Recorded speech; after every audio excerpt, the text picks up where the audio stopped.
নারকেলডাঙ্গা যানবাজারের পর এবার মুচিপাড়ার যেখানে আমরা দাঁড়িয়ে আছি, রাজকুমার বসলেন, সেখানে বাড়ির একটা বড় অংশ ভেঙে পড়ে বিপত্তি। ইতিমধ্যে 3জন গুরুতর আহত হয়েছেন, তাদেরকে হাসপাতালে নিয়ে যাওয়া হয়েছে।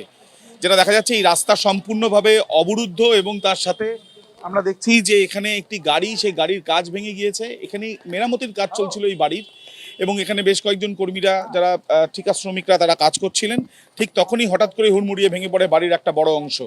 ভেঙে পড়ার সঙ্গে সঙ্গে গুরুতর আহত হন 3জন। তাদেরকে স্থানীয়রা যারা রয়েছেন তারা সেখান থেকে রেস্কিউ করে হাসপাতালে নিয়ে যান।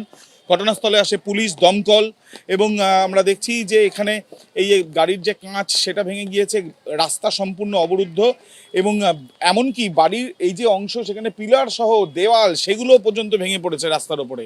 দমকল যেমন এসছে, তার সঙ্গে সঙ্গে কলকাতা পুলিশের ডিজাস্টার ম্যানেজমেন্ট টিম তারাও কিন্তু ইতিমধ্যে এসছেন। এবং এই যে ঘটনা, সেই ঘটনায় মূলত কেউ আটকে নেই এখনো পর্যন্ত প্রাথমিকভাবে মনে করছেন তারা, যদিও নিশ্চিত হবার জন্য সম্পূর্ণভাবে যেখানে এই ঘটনা ঘটেছে সেই জায়গাটাকে পরিদর্শন করছেন তারা।